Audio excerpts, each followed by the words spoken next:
इस वीडियो में हम लोग जानने वाले हैं, एक क्वेश्चन है, ऊर्जा संसाधनों का संरक्षण भारत में क्यों आवश्यक है, कोई 3 कारण बताइए। तो इस क्वेश्चन का आंसर मैं इस वीडियो में देने वाला हूँ। तो वीडियो अच्छी लगी तो लाइक करें और साथ ही चैनल को सब्सक्राइब करें। तो चलिए मैं आपको बताता हूँ इस क्वेश्चन के बारे में। क्वेश्चन है, इसके अकॉर्डिंग हम यहाँ पर देखेंगे, शुरुआत में इंट्रोडक्शन में लिखेंगे कि ऊर्जा या शक्ति के वर्तमान में उपयोग में लाए जाने वाले संसाधनों की मात्रा सीमित, इस कारण इनका संरक्षण नितांत आवश्यक है। क्योंकि जो ऊर्जा होती है उसका प्रयोग हम लाइट में करते हैं और आवश्यकता पड़ने पर हम पानी के लिए उपयोग में भी ले रहे हैं, लाइक जैसे मोटर हुआ, इन सब जो टरबाइन वगैरह हुआ, इन सब में मतलब कि ऊर्जा का उपयोग सबसे ज़्यादा हम किया करते हैं। जो आजकल के डेवलप हो रहे हैं, विकास हो रहे हैं, जो इलेक्ट्रॉनिक के प्रोडक्ट आ रहे हैं, उसमें हम ऊर्जा का प्रयोग अधिक ज़्यादा करते हैं। तो इसलिए हमें ऊर्जा का संरक्षण करना अति आवश्यक है। तो और देखिए, इसमें एक पॉइंट है जो कि इसमें 3 कारण हमें बताना है। तो पहला, इसका शक्ति के प्रमुख संसाधन प्राकृतिक है, जिनका निर्माण लाख करोड़ों वर्षों में हुआ, अतः इनका पुनः निर्माण नहीं किया जा सकता। ठीक है। उसके बाद दूसरा है गैर नवीनीकरण संसाधनों के उपयोग की प्रौद्योगिकी अभी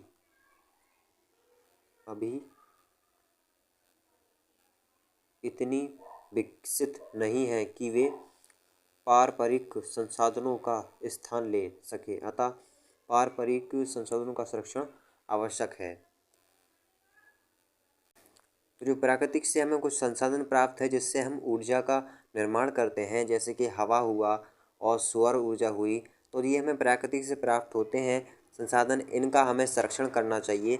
मतलब कि जैसे पानी हुआ, तो पानी का हमें ज़्यादा बहाव नहीं करना चाहिए, क्योंकि जो पानी होता है उसके द्वारा हम टरबाइन द्वारा ऊर्जा को उत्पन्न कर सकते हैं। चलिए अगला पॉइंट 2 होगा हमारे, एक और जान लेते हैं। यहाँ पर देश की बहुमूल्य मुद्रा जीवाश्म ईंधन को आयात करने में व्यय हो रही है, अतः अर्थव्यवस्था के विकास के लिए इनका संरक्षण किया जाना चाहिए। जो जीवाश्म ईंधन है, इससे हमें पेट्रोल और इत्यादि जो तेल होता है वो प्राप्त होता है। वो काफ़ी लाखों करोड़ों वर्ष में ये जीवाश्म द्वारा ये सब वस्तुएं प्राप्त होती हैं, संसाधन। तो इनका भी हमें संरक्षण करना चाहिए, क्योंकि जो पेट्रोल है, डीजल है, ये भी ऊर्जा का स्रोत है।